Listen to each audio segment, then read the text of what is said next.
Well, what's up today, garage tuners? I'm back in the garage. It's March 1st, not that that means anything, because it might take me 3 months to get this video out. But some cool stuff has happened. So I got the TE37s back from the tire shop, the tires on them. They look gorgeous. I'm really excited about that. I quickly threw them up in the car just to take a look at them, but I need to take them off and install the hub-centric rings, and then install the wheels on the other side. So I'm going to do that quick a second. And then I'm going to finish disassembling the second head here for the LS 240. I did the first one, but I didn't video it at all, so I want to video the second one. Once I finish taking this head apart, I plan to drop them off at a machine shop, have them hot tanked and cleaned up a bit before I start putting them back together. I got new valve springs to put in with seats and caps. I got new seals, valve seals, and I want to do a quick valve job on it. So that's kind of all what the plan is for today. It's not a lot of stuff, but you got to get out in the garage, you got to keep working. Otherwise, you just get lazy and look at dumb things on Twitter all day. So let's go ahead and get rocking and rolling. I was pestered by my friends to put the head rig on because they wanted to see what I was actually doing rather than just the outcome. So cool, I can do that. Not a big deal. Yeah, let's go in here. For the new wheels, these are Ray's Volk TE37s. These are the Saga SLs, this year's model. Just absolutely gorgeous in this kind of graphite color. They've got a name for it, I can't think what it is right now. It's absolutely gorgeous. And it comes with these really cool kind of matte red valve stems, which is neat. It offsets the look of the decals they give you. So that's pretty slick. I've paired them with these Mishimoto aluminum racing lugs, which I like. I know some people have got mixed feelings on the aluminum lugs. I get it. But so far I've had no problems with them. They've got plenty of thread from what I can see, so I'm not worried about that. My guess is people probably have a problem with them when they're running the spacers that don't have the integrated lugs. And so they've only got a few threads, and then of course, yeah, that's going to grip a lot less effectively than a steel lug, just by nature of the metal. But I'm going to pull these off carefully, throw some anti-seize on the hub-centric rings, make sure they fit, and get these back on. Then once I've finished tearing apart that head, what I'll do is I'll back the car in and out a little bit to get the suspension to settle and figure out how much I've got to lower it. It's not this much, of course, but it's still probably got maybe an 1.5 to 2 inch gap here, and that's a bit too much. There is still snow in my driveway, so this isn't hitting the road yet. In fact, it won't hit the road until there's 3 or 4 good rains to get all the salt off the road. Usually that happens late April, early May here in Minnesota. Even if I wanted to get on the road, I still haven't finished installing the hood pins for the hood, so whatever. Just rambling now. Let's get to work.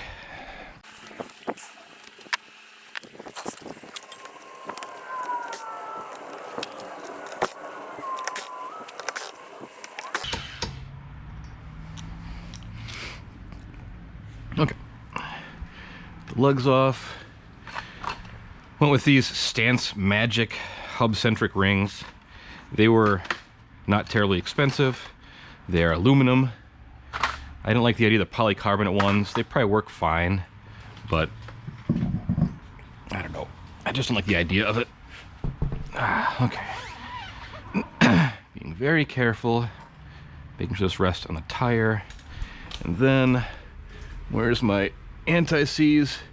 Just thinking about anti-seize makes you dirty because it sticks to everything. That fits perfectly there. Good. And perfectly there. Great. And grab a paper towel. I'm just gonna get freaking anti-seize everywhere. It is the worst. I'm already messy. I know it. That's already all over my body somehow.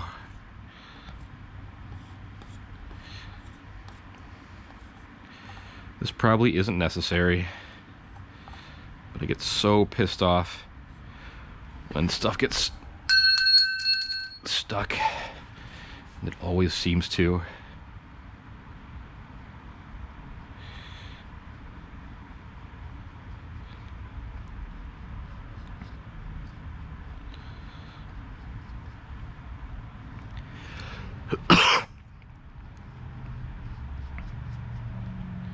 Yep, there it is. Now it's on my fingers. Well, this is my life now. Anti-seize man.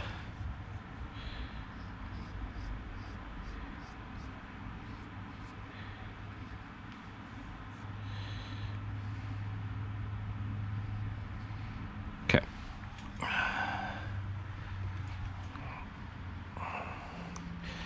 I think the best bet is to put it on the hub first.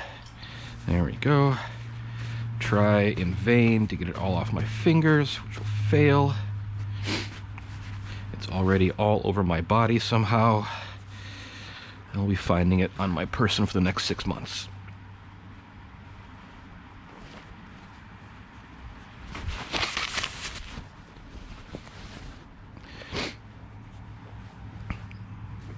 Are hub-centric rings necessary? Well, not really. I mean, many cars are lug-centric, so having hub-centric rings doesn't matter for them at all. But if you can kind of get the best of all worlds, why wouldn't you want that?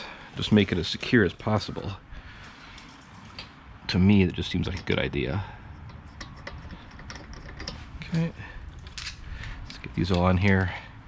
Let's get them started.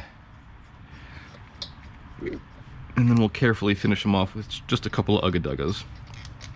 I'm not torquing it down right now because I'm going to take them all off again anyways to adjust the ride height.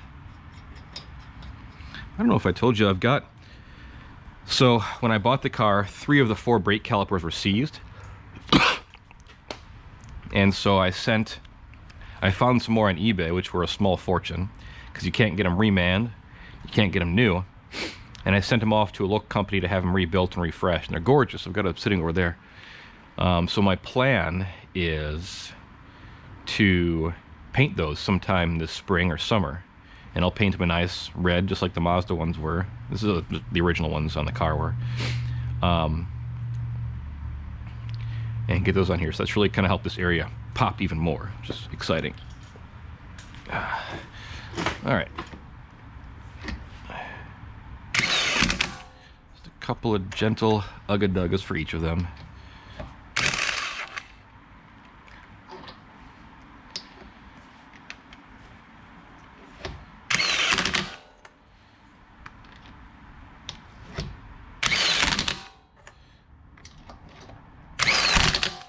And then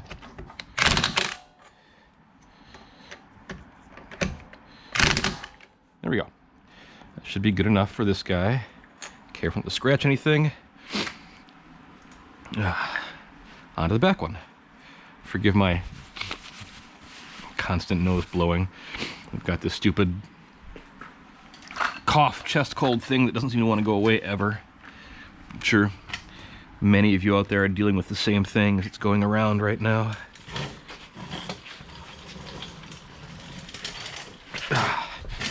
Any of you fancy welders want to make me a nice fancy shop chair? I'd appreciate that. I'd love to get one of those fancy ones that cost like $300. But if I had $300, it would probably go towards a turbo and things.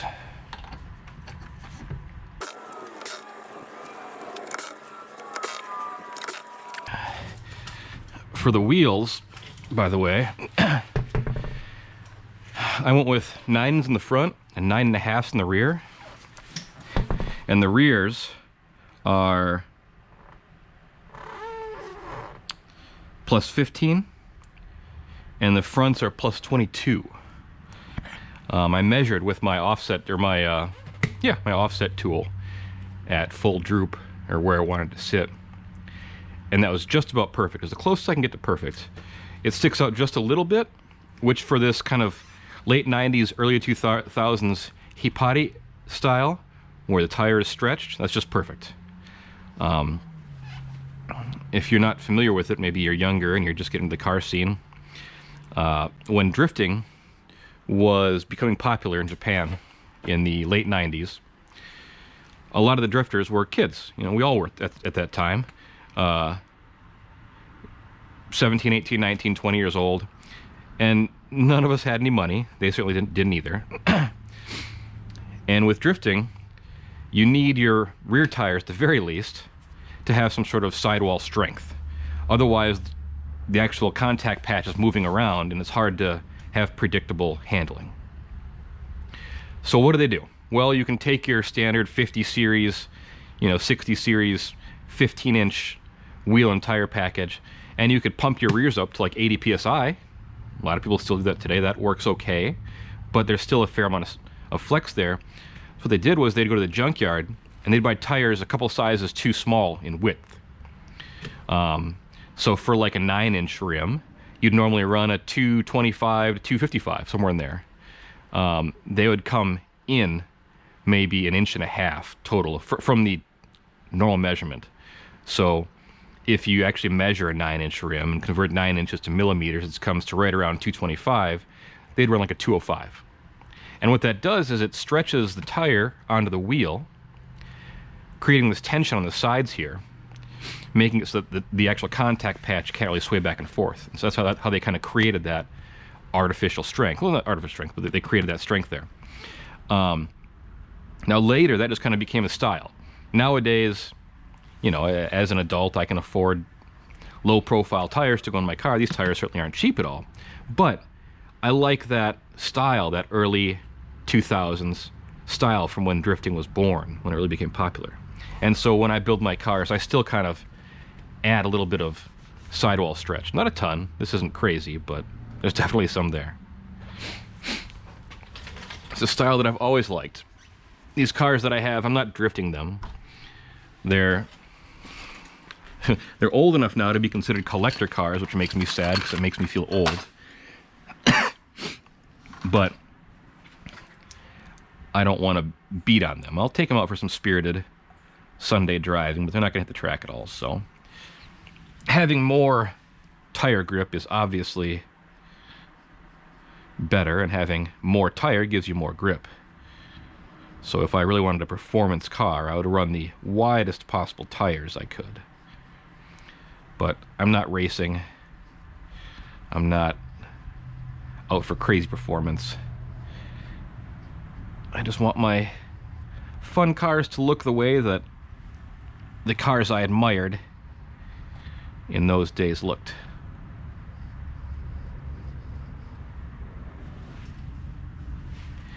Emotions over logic in this case.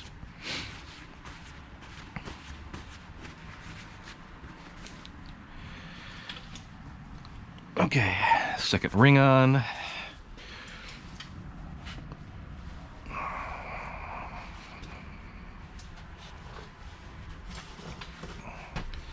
We got something like this.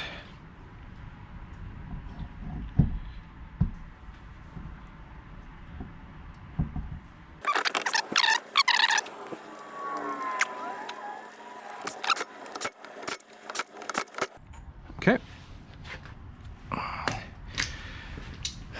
Other side.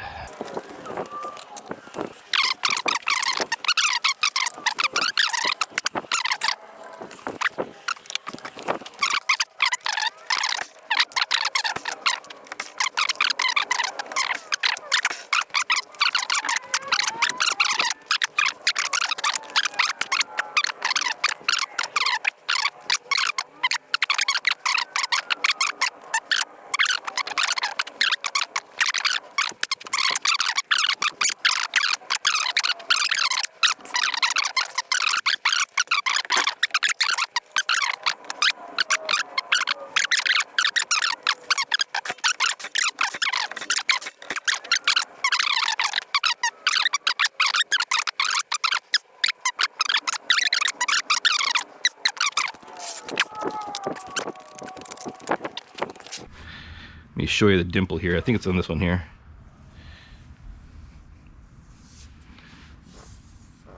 Oh, there it is. I couldn't have even found it if I didn't have my hand on it. So right here, I think you should be able to see that. It's the tiniest little dimple right there. That's it. That's all you can see after the repair. That's not bad. You know, I mean, that's not bad. I'll take that. If that's the worst, then good job to them.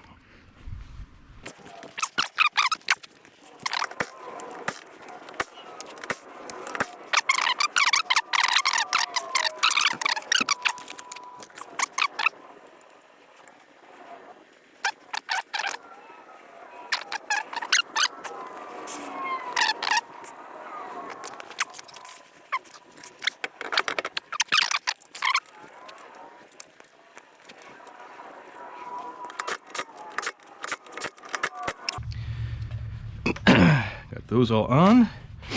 The center caps on this side. These don't come with center caps if you ever buy them new, but they do sell them. And there's a wide variety of them that you can get. So you just kind of pick one for your taste. But I got these black. I think they're a 20-year or 30-year anniversary. Alright, let's see how long the battery lasts. Just finished dinner. Coming back out, got the car jacked up. Gonna pull the front wheels off and drop the front suspension roughly an inch. It's not a terribly difficult task, it's just kind of tedious. A little bit annoying. So let's start by... Still afraid I'm gonna scratch these poor wheels with everything I do.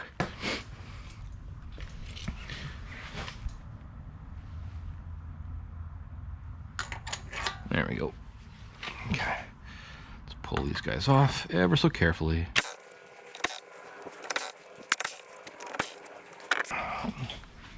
Ah, interesting. The ring came with it, which is fine. Just never know if it's going to stay or come with it. Okay, line that up against cardboard. All right, so to lower the suspension, you can take the whole thing off and twist the bottom, but these are actually made to allow you to lower it with it on the car. So you need to loosen this bottom ring here, and I like to run it all the way up against this one here, and then I'll measure this distance, and if I want to lower it an inch, I'll set my calipers for an inch less than that, and then I'll begin grabbing this thing here and twisting it, and by twisting it you can raise or lower it. Now, if you are like me, and you've been in the car scene for 1,000 years, then you will have 8 million of these wrenches. At least 8 million. I've got so frickin' many. And I'm pretty loyal to Tane. I've had a lot of great experience with their products, so I come back to them, so I've got just a billion of these things. What's cool is, if you notice here, there's an actual half-inch square where you can attach a half-inch wrench. So if you need more torque, you can do it that way. Take a look at here.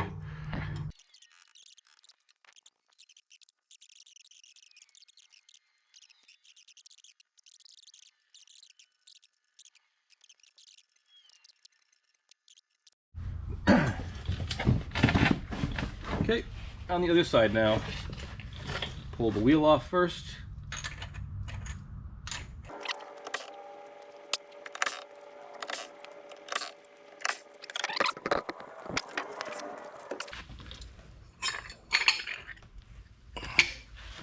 So first, I'm going to loosen up this bottom ring here.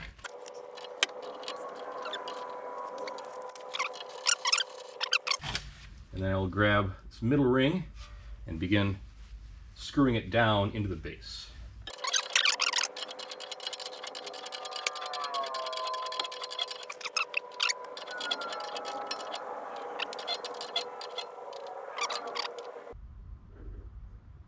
Yeah, I think we're good there. Okay. I'll put my caliper under you guys.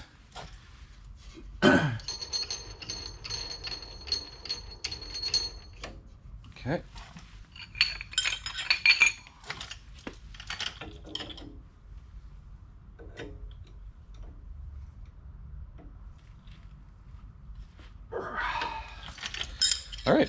wheel back on. The front should be good, or at least it's lowered the amount that I wanted to lower it. The back has to come down about half an inch or so.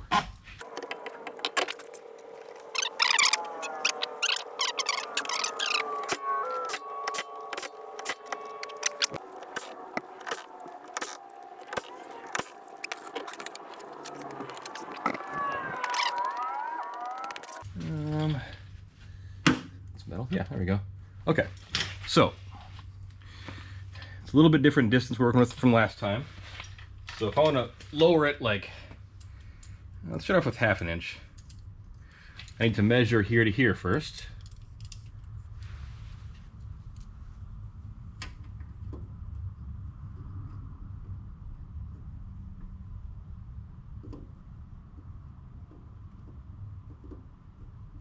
Okay. And that is, oh, let's say it's 1 9/10. So half an inch is going to be down to 1 4/10.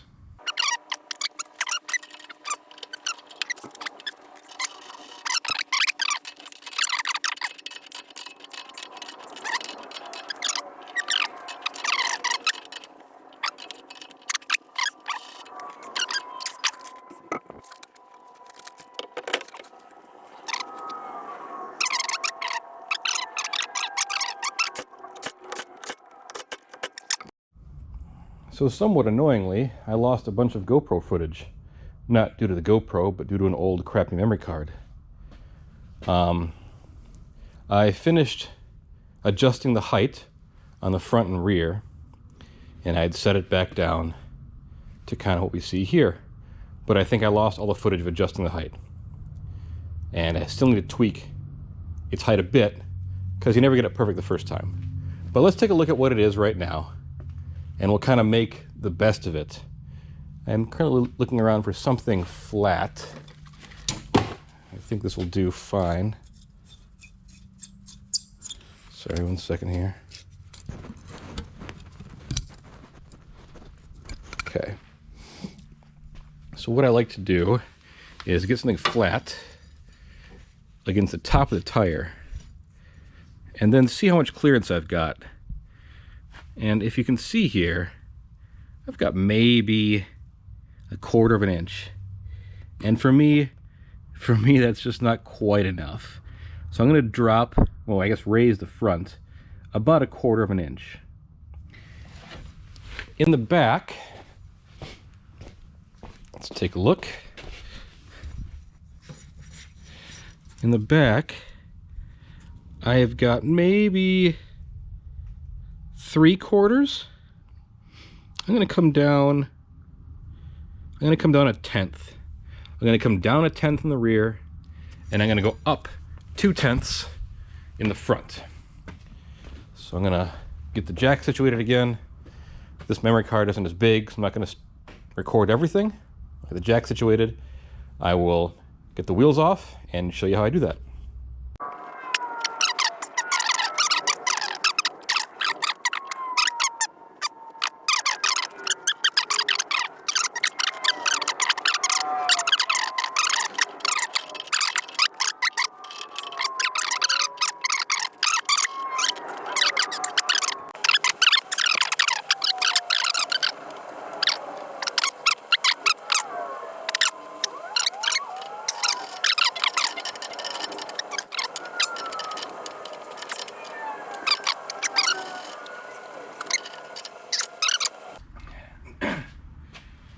So I've adjusted it the way that I think it should be, the height I think it should be, but because there's currently tension on the wheels, since it hasn't moved yet, I need to actually shift the car in and out. The tension on the tires versus just the floor aren't quite allowing it to sit properly. And the easiest way to do this after you make this adjustment is to go for a drive around the block, but again, still snow on the ground here, salt on the roads, it's not happening. So I'll open the door here, I'll kind of pull it and push it in and out a few times, that'll help it settle, and then we'll do a quick measurement and see how well I guessed.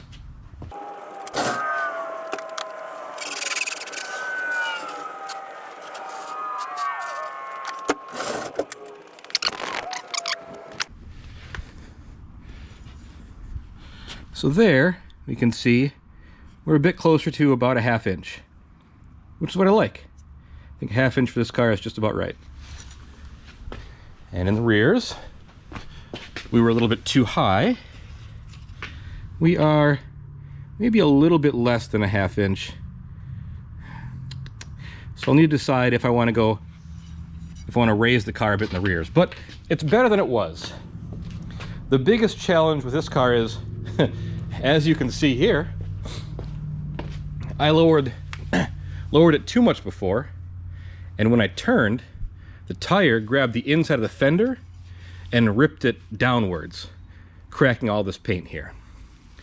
My driveway is pretty steep, so as I come into the driveway at an angle, I need these wheels to be able to compress and turn at the same time. So I need a little bit of clearance there. The rears don't have to do that. They can just compress up into the fenders. So I think we're fine. I think it looks really cool, and I'll wait to make any further adjustments until I drive it a bit. Let's take a look here. Man, I like these wheels. I love the offset that I chose. You should always measure. You can get an offset measuring tool pretty cheap and measure your offset. A perfect fitment for me is to have the lip, just the lip sticking out. And of course you can't always find wheels that size, but the rears, man, I nailed it with the rears. The fronts, let's take a look. I think it's perfect all the way around. Man, yep, I love that. That's great. So there we go. I think that's it for this episode. The next thing I've got to do on the RX-7 here, which is terrifying, is, well, I need to adjust the fitment of the carbon fiber trunk. As you can see, I've got kind of a big gap here, tiny gap here. The gap varies, the back here. And then kind of a small, well, I'd say it's even, pretty even all the way around here. But this is a little funky. I don't know. I just want to tweak that a little bit, see if I can get this to sit better. And the scary thing is going to be drilling holes in the carbon fiber hood for the hood pins, which has to be done before I drive it. Ugh. It'll be fine. Everything's great.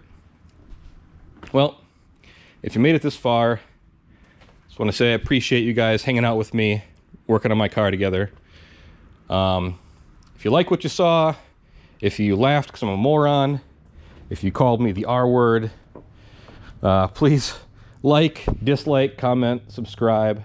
My goal one day is to open a vintage JDM car museum with these cars that I'm buying and fixing, because they're getting harder and harder to find. And there are a lot of people who are younger that didn't live during these cars' heydays, but still love them and want to see them in person. And I'd love to be able to share that with everybody. And I think one source of revenue for that is going to be YouTube. So I want to get better at doing this. I want to get better at sharing these cars' journey with you guys. I just think these 80s, 90s, even 70s Japanese cars have got such a soul that modern cars don't have anymore. And to think about the 20, 30, 40 years of memories that were made in these cars, I hate to see them go to the scrap heap. I want to restore them and keep them alive so they can have another 20, 30, or 40 years of memories made in them.